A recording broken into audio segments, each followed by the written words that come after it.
Ibinasura ng Office of the Prosecutor ng Maynila ang reklamong child abuse laban sa aktor na si Rob C. at sa kanyang partner na si Jovel Bacosa.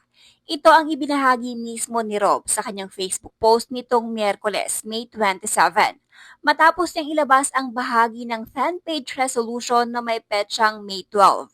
Ayon sa reklamo, sinasabing nabigo umano sina Rob at Jovel na maayos na gabayan at bantayan ang kanilang anak na naging dahilan umano ng predicament o problema ng anak ng mga complainant.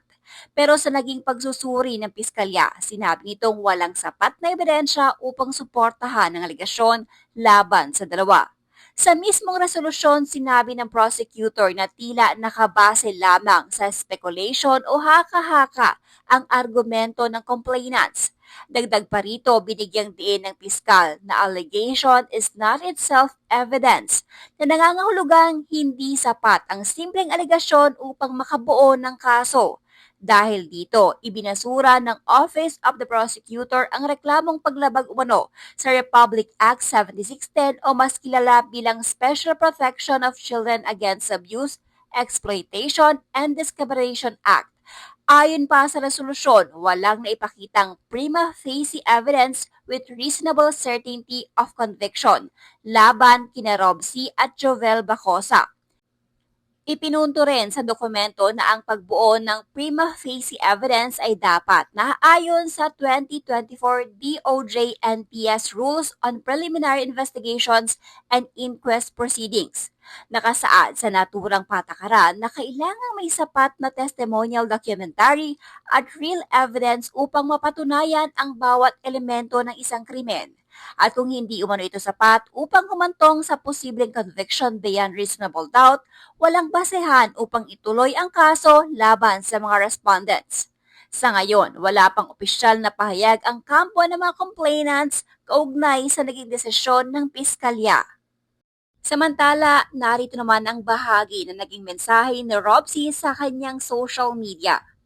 Mula pa lamang sa simula, nanindigan kami na ang reklamong ito ay isang kalkuladong narrative reversal at isang pagtatangkang baliktarin ang tunay na pangkalahatang kwento gamit ang media, portrayals at emotional theatrics imbis na objective facts at totoong ebidensya.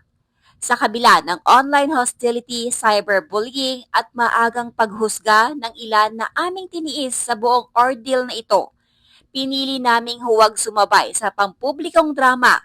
Sa halip, umasa kami sa tahimik ngunit matibay na bigat ng objective truth, verified clinical psychological evaluations at institutional validation mula sa mga tamang otoridad.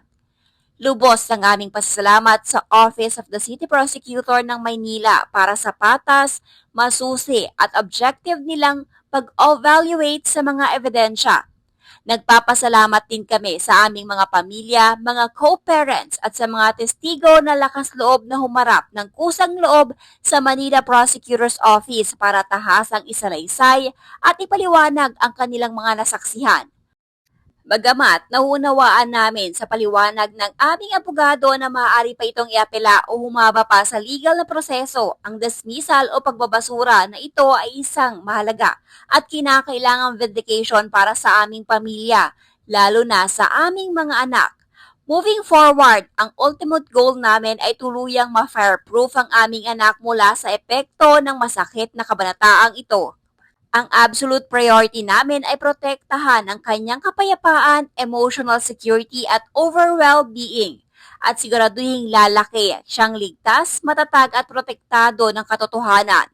Sa ibang mga honor de edad na nadamay, hangad namin na kayo ay maprotektahan at malagpasan ninyo ang anupang epekto meron ang mga pangyayaring ito na hindi lamang na-confine sa loob ng City Prosecutor's Office kundi lumabas at naging laman din ng pampublikong diskurso.